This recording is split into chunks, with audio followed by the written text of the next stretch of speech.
As citizens of the United States, we belong to the greatest country the world has ever known, and thereby we have inherited a priceless legacy, a legacy of freedom and liberty. Nobel Prize winner Milton Friedman said, quote, "Those of us who have been so fortunate as to have been born in a free society take it for granted, tend to regard it as the natural state of mankind. It is not. It is a rare and precious thing. Most people throughout history, most people today, have lived in conditions of tyranny and misery, not of freedom and prosperity." End quote. If freedom is such an elusive and valuable blessing, the real question must be asked: what has caused us such freedom and liberty? Why have so many countries and societies failed to provide it? Have we been so blessed simply by the winds of fate? Or do we have something else that is the key to our freedom? My answer is yes. We do have something, a document in fact that has preserved freedom in this country for over 220 years. It is the Constitution of the United States of America. So if the Constitution is the key, the real question is, why has the Constitution of the United States worked so well while other constitutions and systems have failed? I wish to submit 5 important reasons for the success of the United States Constitution. The first reason for the Constitution's success is the ability of the common citizen to understand his government and his rights.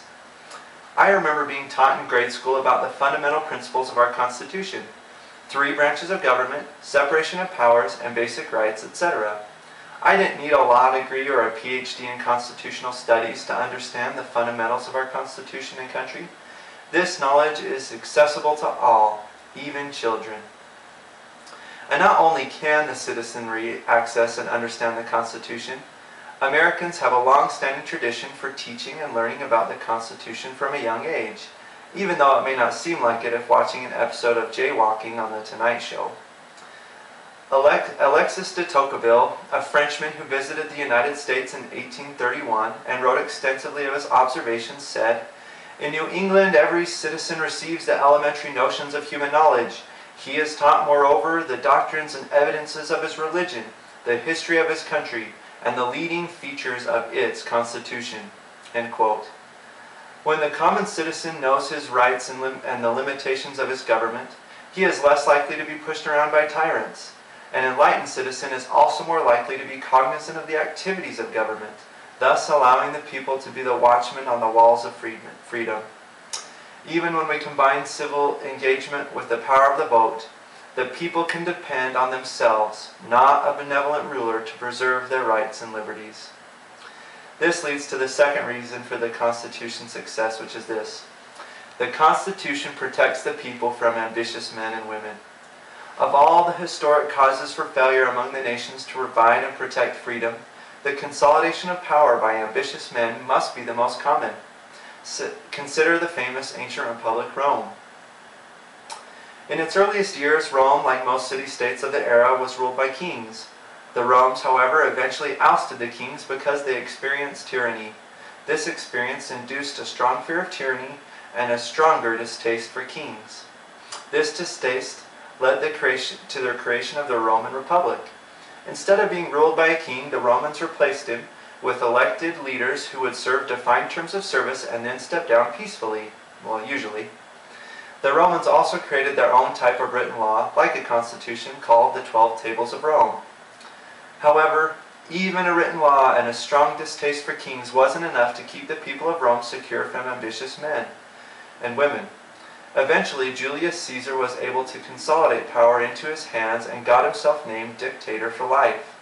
Even though Julius Caesar was assassinated in an attempt to restore the Republic, Augustus was eventually able to pick up where Julius Caesar left off, and he became, although careful not to call himself an emperor, the supreme emperor of Rome. The Republic of Rome is not the only casualty of ambitious men.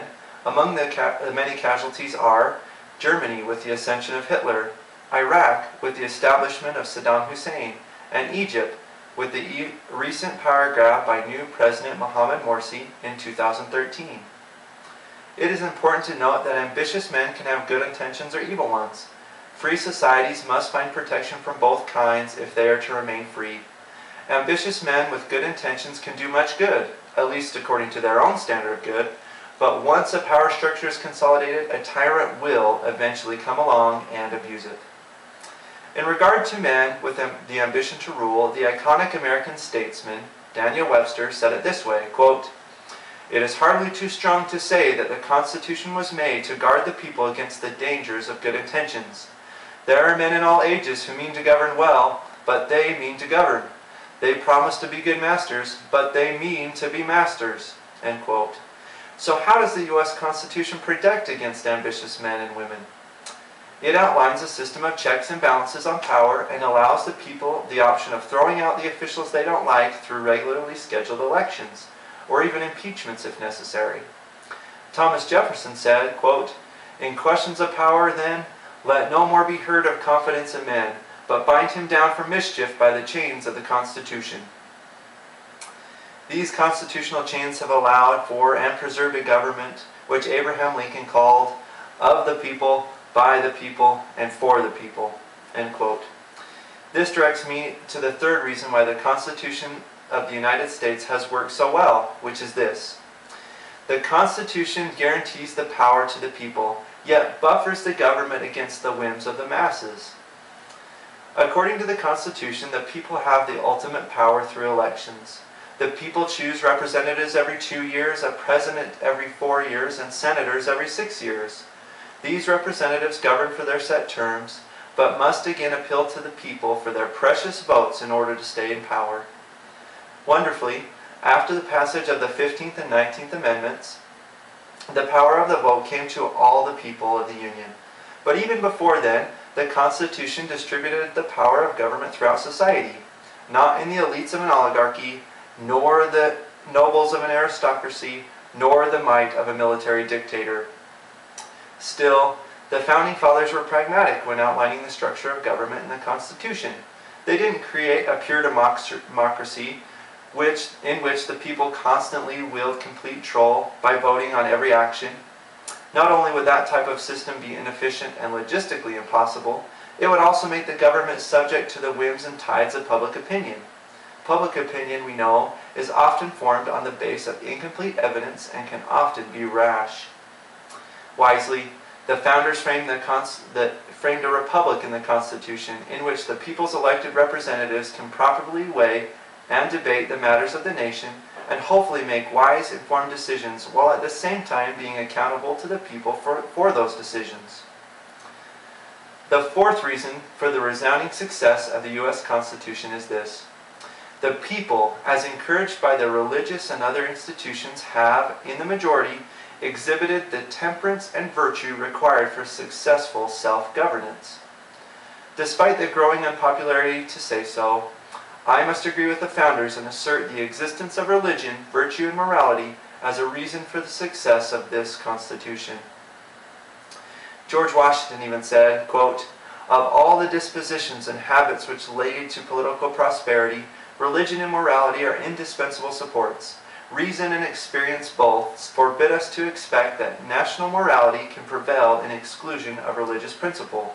It is substantially true that virtue or morality is a necessary spring of popular government." End quote. This requirement of virtue is logical when viewed in the practical applications of liberty. If people are to successfully rule themselves, they must practice self-restraint, honesty, and fairness on their own. There would be no kings or masters to enforce them. The people and officials would have to choose to put what is right and fair ahead of their other desires. To make this clear, let me use a home-cooked example. Let us suppose the majority of the people, and because they are the majority, have the power of the vote, are envious of the rich, the minority. And let's further suppose that the majority have no self-restraint over their envy. Could not the majority elect leaders who would pass a constitutional amendment to indiscriminately tax the rich? Couldn't they pass some sort of law that would take away the wealth held by the rich and use it to buy everyone else a new smartphone to satiate the people's envy? They could. There would be no stopping them since the power ultimately rests in the majority of the people.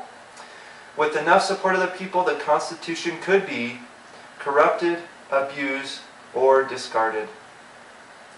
De Tocqueville said of religion in America, quote, On my arrival to the United States, the religious aspects of the country was the first thing that struck my attention, and the longer I stayed there, the more I perceived the great political consequences resulting from this new state of things.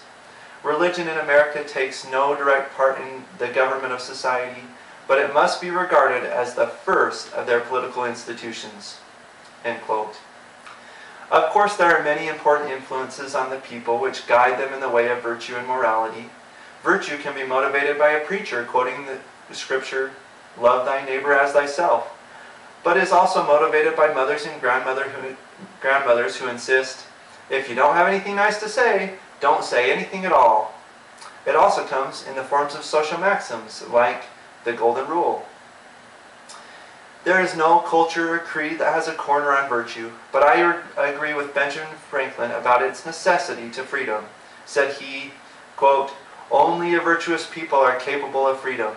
As nations become corrupt and vicious, they have more need of masters." End quote. The last of my reasons for the success of the U.S. Constitution is this. The Constitution set up a nation where all the people get the fairest possible chance in the race of life. What do people want more than to better their life and better the lives of their children?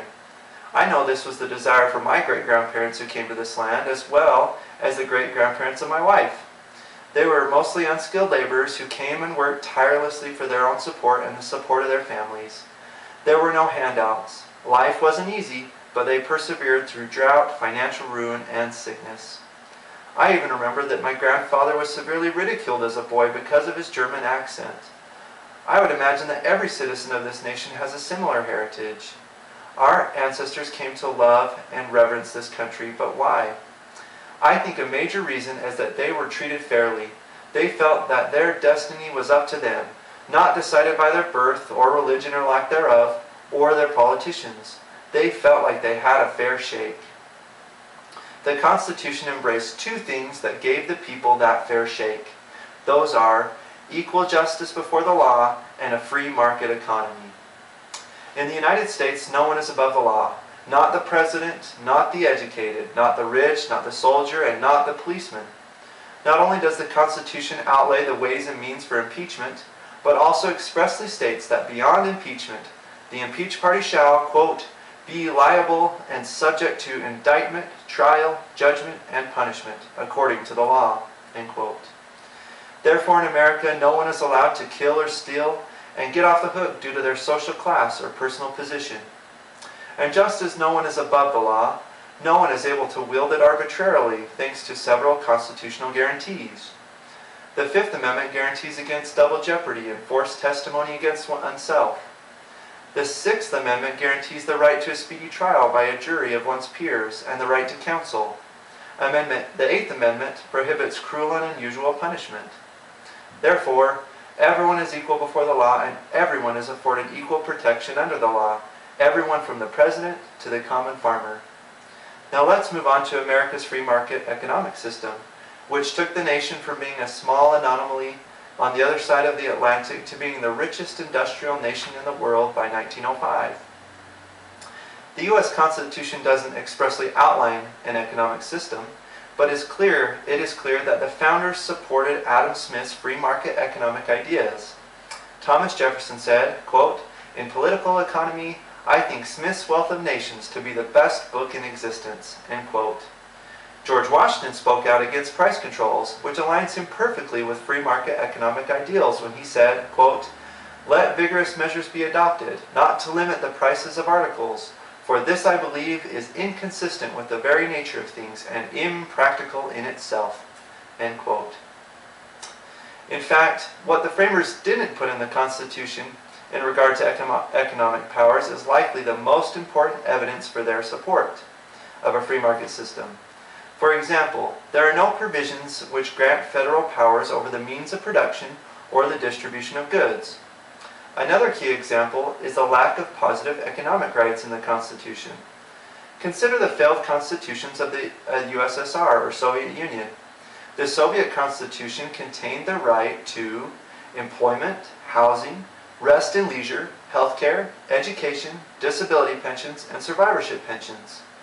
Such rights are not negative rights like those contained in the U.S. Constitution, but a list of positive rights, ones that the state is obligated to provide and pay for. Those rights oppose free market principles, and they also oppose freedom. Let's examine these Soviet rights a little further to understand how they do this. Remember that if the state is obligated to pay, ultimately the citizens are obligated to pay. For what is a state but a collection of citizens? And from whence does the state have wherewith to pay, but by somehow extracting first from the accounts or the backs of its citizens? This is tyranny. Thomas Jefferson addressed this kind of problem. Quote, "If we can prevent the government from wasting the labors of the people under the pretense of taking care of them, they must become happy." End quote.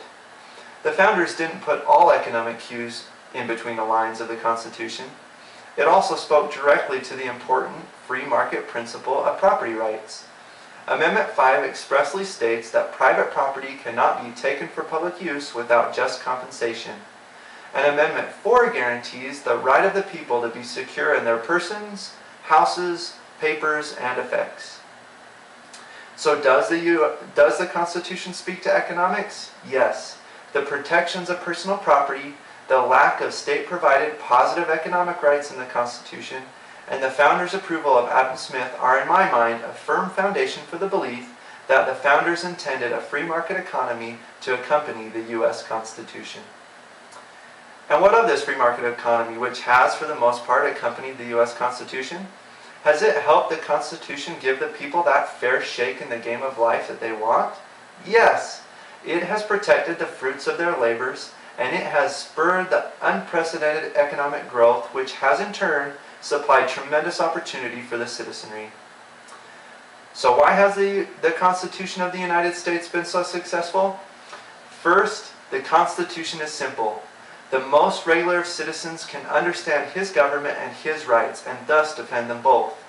Second, the Constitution protects the people against ambitious men and women by limiting power both in its distribution, by checks and balances, and its duration, by guaranteeing regular elections.